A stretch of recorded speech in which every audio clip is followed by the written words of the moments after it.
God, I love this game. Although Hollow Knight recently got demoted from being my favourite game of all time, goddamn Shadow of the Entry took over my life, it easily remains the most consistently great game I've played. And this consistency extends to, among many, many other things, its areas, and more specifically, the unique, varied, and thick atmospheres each one creates. So, to celebrate the release of Silksong,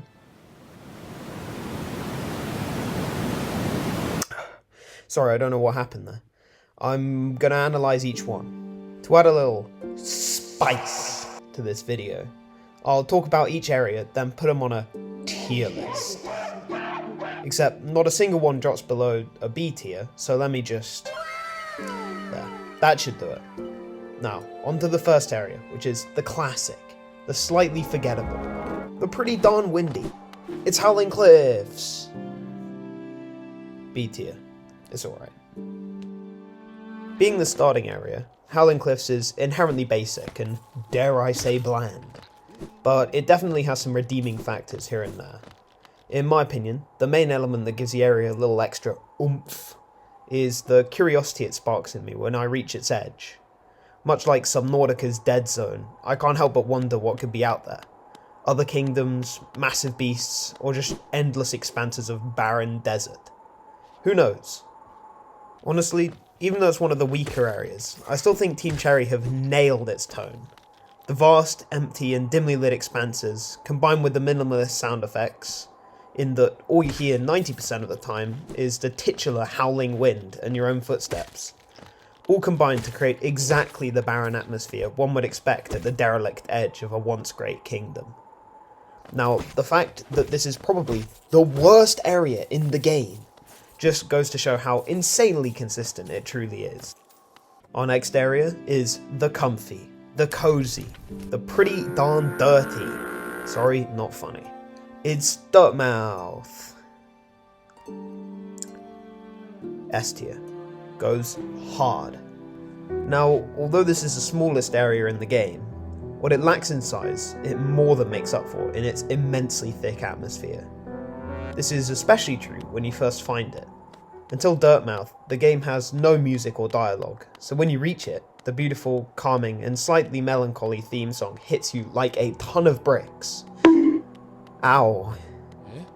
Now, although this melancholic edge is initially present in the area, the atmosphere morphs and becomes more and more welcoming and just plain pleasant as you populate it. The visuals also go hard, with the moody lighting and solitary bench. Great area all round, truly one of the hubs of all time. It's big, it's confusing, it reminds me of my crippling early onset dementia.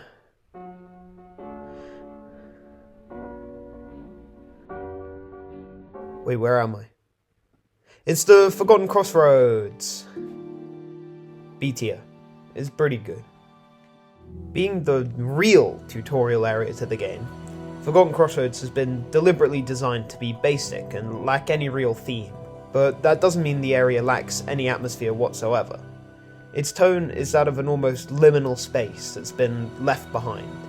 Empty hallways, storage rooms, tunnels, and corridors. I mean, the area is quite literally a crossroads, an in-between area that serves only to link together the far more interesting areas I'll talk about soon. Even so, once again, the fact that this area remains pretty decent is a testament to how great this game is. In the process of playing Hollow Knight Max here, I completely forgot that in the Forgotten Crossroads is the cool ancestral mound thing. I don't know if it's part of the area, if it's its own thing. It is pretty cool though. It's got some atmosphere going on.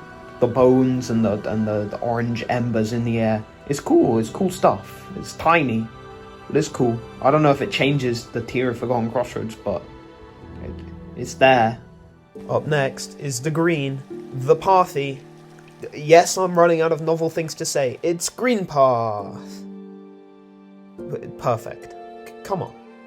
I mean, everything, from the jaw-dropping visuals, to the song, which I listen to constantly, to the enemies, and even the concept itself. It all just slaps. I feel like the music and visuals are pretty self-explanatory, but I'll talk a little bit about them. The mist, particle effects, and masses of layers of backgrounds and foliage all give the zone such a sense of depth.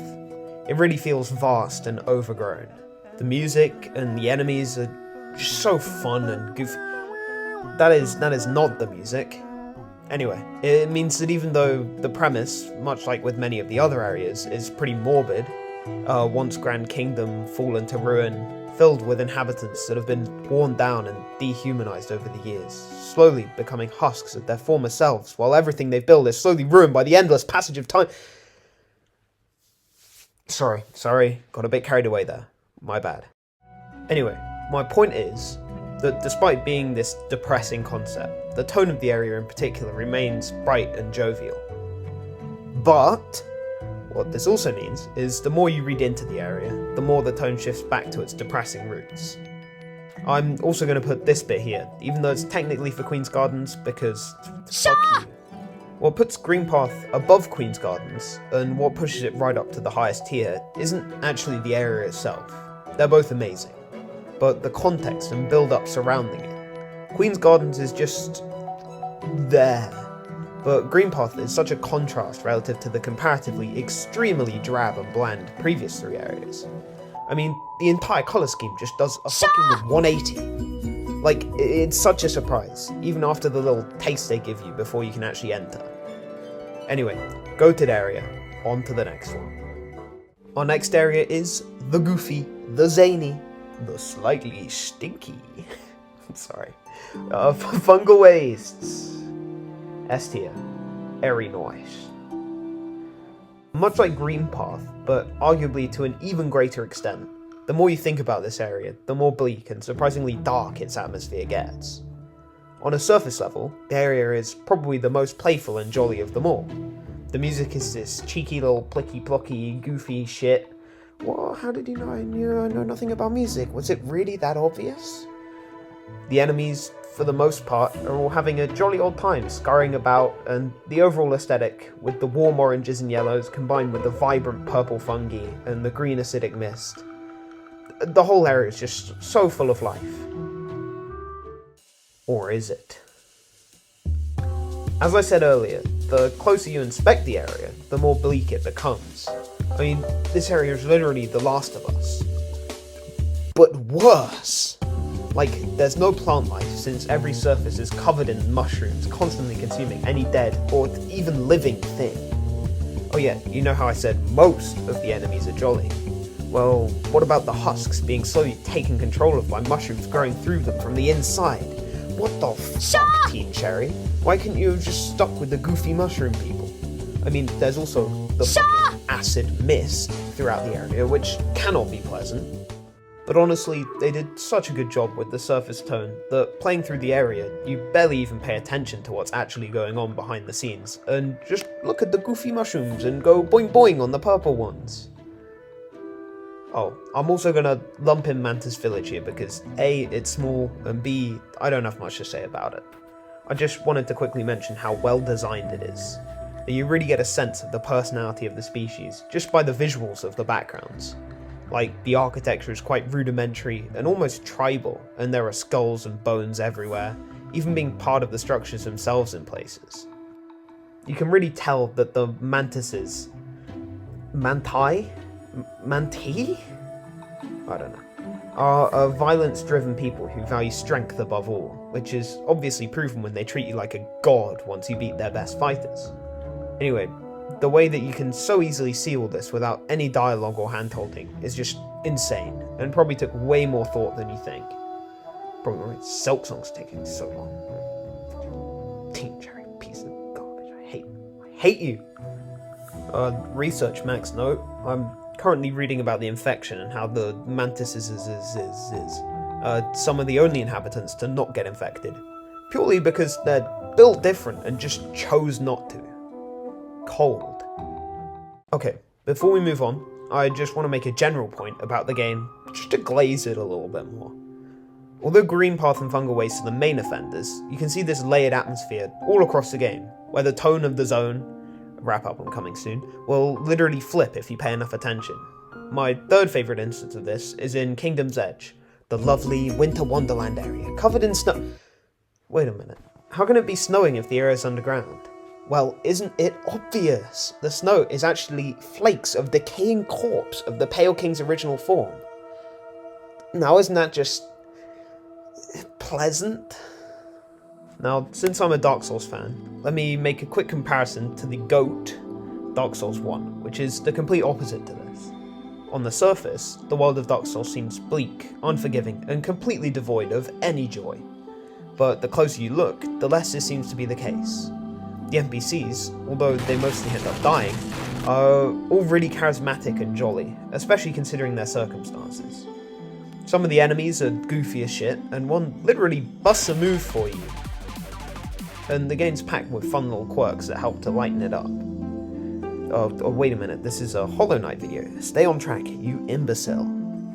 Our next area is the grand, the rainy, the slightly depressing. Is this a London reference? Probably not.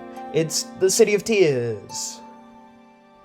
Perfect. Everything. Down to the last minute details. I mean, this area just seeps grandeur and spectacle from every orifice. Sorry, that came out wrong. What I mean to say is right from the start, with the immense window looking out onto the city, seeing these huge buttresses, you can tell that you've stumbled upon something truly immense. The game also does a great job at making the area not only grand within the area, but outside of it too. Like, right from the Forgotten Crossroads, you get signs saying the direction towards it, and the area itself is a dead centre in the map, and connects to like 50 other areas. Shh, I don't care enough to actually count them. I mean, even the rain itself is grand, being supplied by an immense lake above it. Anyway, on top of grandeur, the tone of the city is thick with this melancholy and mourning. From the obvious blue colour scheme and hauntingly beautiful operatic soundtrack, to the more subtle things like the body language of the inhabitants and the deserted city centre. You can see that, although from afar the city remains as pristine as ever, it has slowly been ravaged by time and the infection. Another cool aspect of the City of Tears is the clear segregation of the classes, with the colour scheme and designs changing drastically, yet still keeping with the overall tone of the area. Very cool stuff. Our next area is technically still part of the City of Tears. It's spooky, it's weird, it's soulful. It's the Soul Sanctum. S+ tier. Goes very hard. This area is so cool. Sure, the colour scheme and architecture are pretty much the same as the greater City of Tears area, but everything else is completely new, including the atmosphere. Sure, there's still a little lingering whiff of that iconic City of Tears depression, but the majority of the atmosphere has been replaced with mystery and an almost nefarious and evil feeling that some fucked up shit is happening here. And I mean, it's true. I won't go into too much of the lore since I knew nothing going into the video, and I still know very little, and this isn't the point of the video. But I guess it does help to support my point of how the more you look into the game, the less cutesy and nice it gets. But in a good way. Anyway, all the swirling jars and mysterious energy flowing through the air is soul extracted from unfortunate subjects and scholars, transforming them into those mushy piles of goop. Nasty stuff. But even without the context, the aesthetics of the area are so cool and unique, with the bright white light, Jesus, I am really a rapper, being a recurring motif, appearing in both the soul and the beautiful rays of light shining from the upper floors, or even through the top window of the Master's Arena.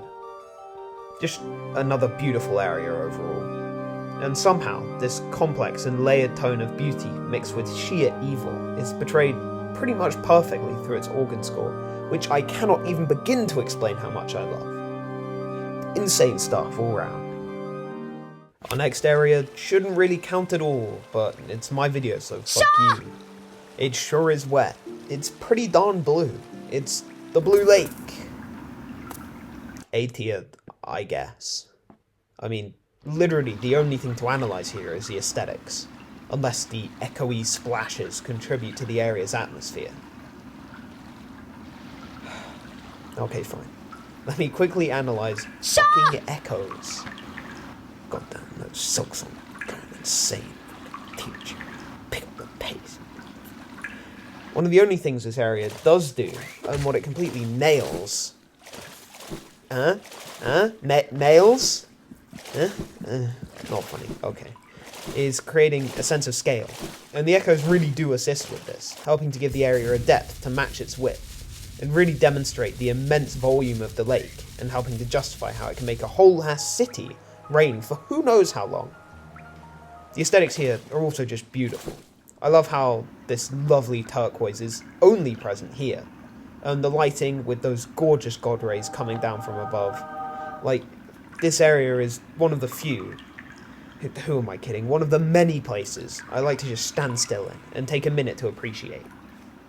Our next area makes me physically sick in places, but is also somehow rather pretty in others. It's gross, it smells, it's the Royal Waterways. S tier, but I'm giving it begrudgingly because I do not like playing through it. Much like Soul Sanctum, this area's tone is a little harder to pin down, especially because the area, even though it's already technically a sub-area to the City of Tears, itself has numerous sub-areas. You got the genuinely repulsive and disgusting fucking maggot caves, you got the fungally bit, you got the relatively inoffensive opening, the actually relatively nice Isma's Grove, and the pretty cool junkyard. God damn. Overall, I'd say that if the City of Tears were left to ruin, these sewers were left to rot. They feel ripe and full of life, as well as being cramped and claustrophobic, so pretty much the opposite of the city above. I love all the little details that really help with the atmosphere, like the beautiful reflections from the water's surface on the walls, the constant echoing, dripping noises, and how dynamic the horrific gurgling of the maggots is, constantly changing and echoing differently depending on where both you and the maggots are. It really helps to sell the area as being truly labyrinthine. Our next area is sharp, it's pink, it's mountainous, I guess, it's Crystal Peak. I know I'm going to get a lot of shit for this, but B tier. It's pretty good. Look, I know a lot of people like this area, and it is pretty with a mesmerizing pink and purple colour scheme, dotted with these radiant, bright pink crystals, and an equally mesmerizing ethereal soundtrack, which really encapsulates the aesthetic. But I just don't think the area does anything particularly interesting in terms of atmosphere. Like, it's stuff we've all seen before in countless other games, and to a similar, or even better quality. Like, here's an example of a strikingly similar pink cave with an infinitely more interesting concept. The Jelly Shroom Cave from Subnautica. Like, the pink colour scheme comes from these cool-ass iridescent jellyfish mushroom hybrids that have these creepy worms inside of them. It's cool as shit. Okay, look, B tier is still good because the area is exactly that. It's good, it's competent, but it's not an area I look forward to seeing or playing through, and it's usually one I leave till later on. Oh, one thing I'm realising as I'm saying the script, the top bit of the mountain is genuinely really pretty, and it's always a pleasant surprise whenever I reach it, because I forget it exists. The observatory bit, it's nice, it's pleasant, it's quaint. Alright, I need to stop. Our next area is calm, it's tranquil, it makes me a little bit eepy.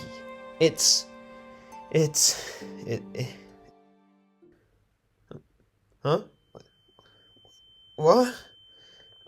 Alright, A tier, it is cool. What area is this? Hey, you. Finally awake. For those of you who didn't guess from my stellar comedy performance just then, or the image future me should have put on a tier list by now, the area is Resting Grounds. If City of Tears was melancholy, this area is downright depressing, but somehow in a nice way? I really don't know how they did it, but, well, it feels peaceful and dreamlike, which I know for sure is exactly what they were going for. The beautiful piano music, the misty, spirit-filled backgrounds punctuated by these fuzzy lampposts and endless graves. I love it. You know what? Now I'm actually awake, I'm moving it to S tier. From an atmosphere point of view, it's really nice, even though there's not much there. I do also want to mention the cool little sub-area with the intensely cramped crawl spaces and tombs underneath the actual area. It's spooky as shit, and terrifying when you get jumped by one of those weird zombie ball guys. Very good area. Who's that fellow over there? Come on! Come on! Over here! You got it! Come on. Sorry about this, guys. Here he is. It's Ancient Basin! S+ tier. I really like it. Just to preface, I'm including the Abyss here as well because I think the atmosphere is pretty similar, just in the Abyss it's more intense. Anyway, this area feels so barren, hostile and empty. It's a complete opposite of Greenpath.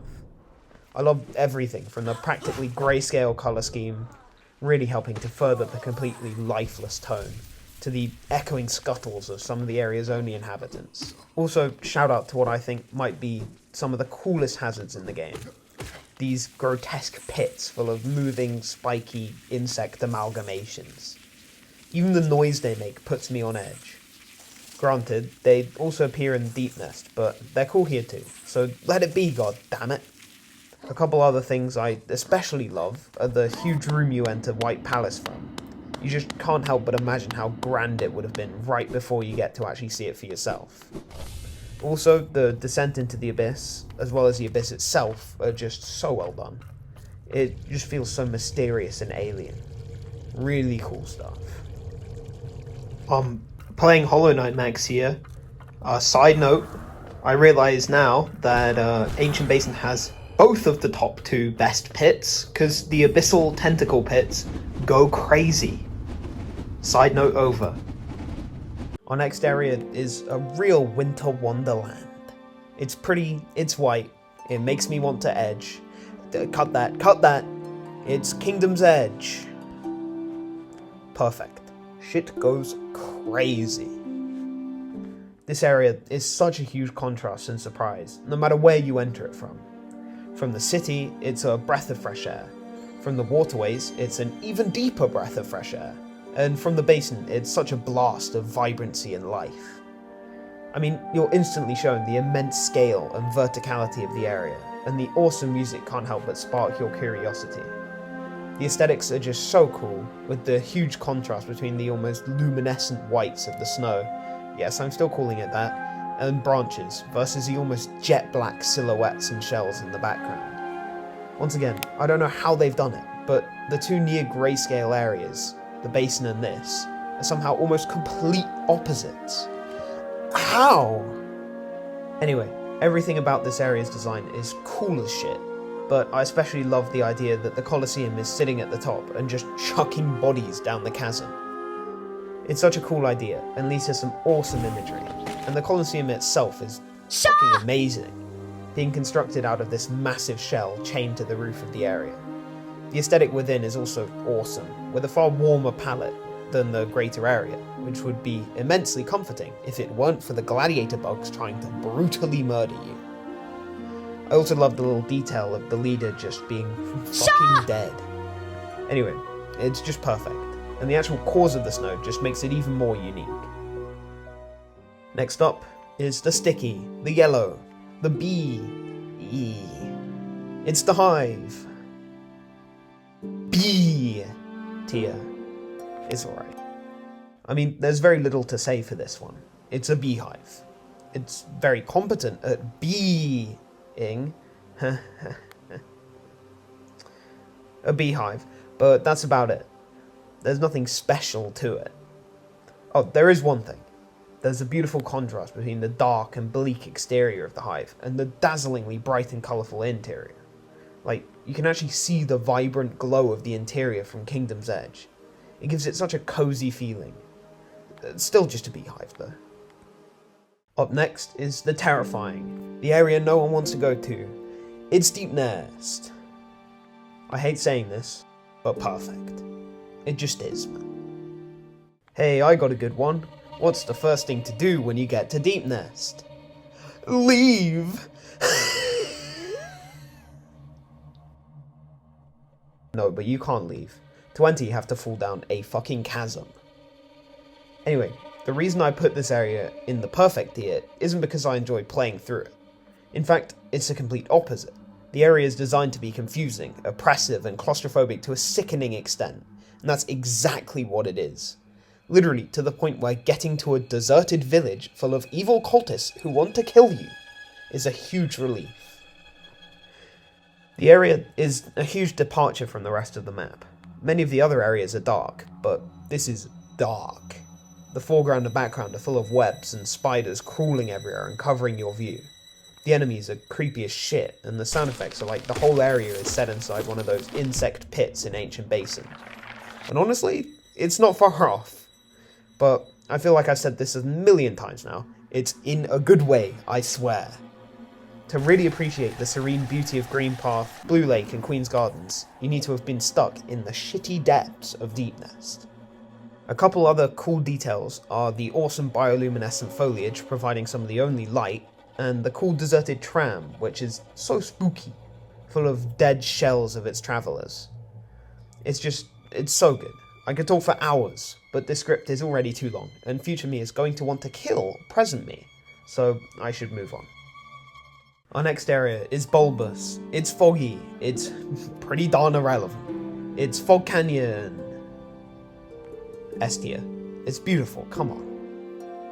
This, much like the Abyss, is an area that feels almost entirely alien to me.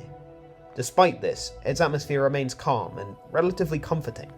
That is, until you hit one of those big jellyfish and frantically try to dodge the fucking homing missile it spawns.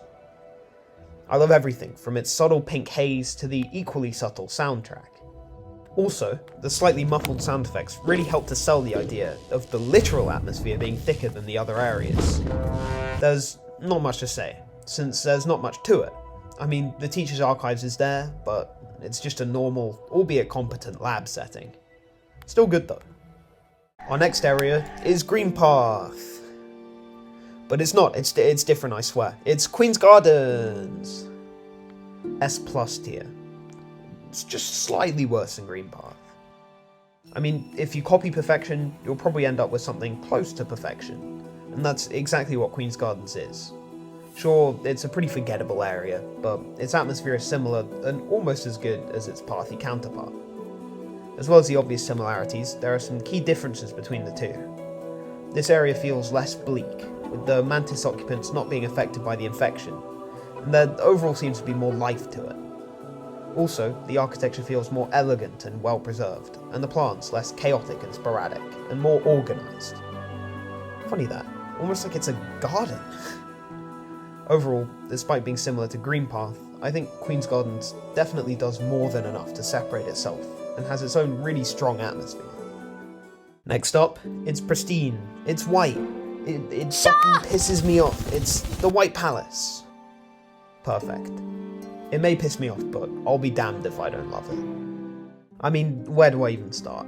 Literally everything about this area, apart from the fact that it's all parkour, but thank God this video isn't about that, is perfect. This area is our only glimpse into Hallownest in its prime, and oh boy does it deliver. It is probably the single most intense contrast in the whole game. Going from what is arguably the most decayed area of the game to this is so jarring in the best possible way. As well as the obvious, grand, pure white surfaces, beautiful plant life, and breathtakingly elegant architecture, the area has sort of a larger-than-life feel, due to the fact that it isn't an honest representation, rather a dream from one of its guards. How this is portrayed is also masterful. The area seems almost infinitesimally large, with the background stretching on for what seems like forever before fading into this beautiful white mist, which almost makes the area seem heavenly, a complete opposite to the cramped underground setting of almost the entire rest of the game. Even the above ground sections of Hallownest don't feel a fraction as vast and open as this. God, I could glaze this area forever, but we must stay strong and continue. Finally, the last area. It's the golden, the shiny, the damn near heavenly. It's Godhome. Perfect. I didn't think they could do it, but they topped White Palace. What the fuck? If White Palace was heaven-like, Godhome is heaven. I mean, literally, it's the home of the gods, so what else would it be? I mean, it's everything White Palace is, and more. And no parkour, this really is heaven. It's just as vast, it actually is in the clouds, and the beautiful pristine white colour scheme has been replaced with an equally beautiful gold one. Everything from the god rays illuminating the perfect sky, to the mesmerising dream particle effects, to the glistening waterfalls, to the lush foliage, it's all just perfect. The music is also amazing, with an ethereal opera, beautiful strings, and powerful drums. It really makes the area feel important and regal. I honestly can't think of any other area to end on, because I can't see how you can top this. That's it. It's perfect. But I just realised the dream zones, they exist. They're a thing. They're pretty cool. I like them. They're pretty. They're not an area, so I'm not putting them in the tier list, but I just thought I'd give them a mention. Okay. Oh, while I'm talking about half areas, I might as well mention Infected Crossroads.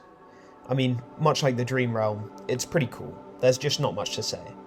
I do love how masterfully they flipped the area on its head, changing so much, yet keeping the vibe of the original Crossroads, albeit with a more grotesque and depressing tone, making you feel some real sympathy for all the enemies you've royally fucked up. If I were to put it in a tier, it would be S. That is, if those piece of shit rabid flies didn't exist, and they didn't get rid of all the convenient shortcuts for no other reason than to screw with you. I can think of some other things Team Cherry have been doing recently just to screw with us. But we can leave that for another day. Sucks on. Peace. But currently it's an A. Okay, after beating the game for a third time, I can now safely say, Hollow Knight has retaken the crown, baby! Game of the eternity! Best video game! Woo! Okay, after many hours of script writing, and many hours of future editing, we're done. In my opinion, this game's atmosphere has not been topped, and considering the lack of release date for Silksong, probably won't be topped for many years. Kill me now. I know this was a long one, but it was also one I've been meaning to do pretty much since I made the channel. It's just, I love this game so much, and I wanted to do it justice. Thanks for sticking around, and if you're someone who subbed for the fucking Smash or Pass content, then you're in luck. The next videos are for you. See you soon.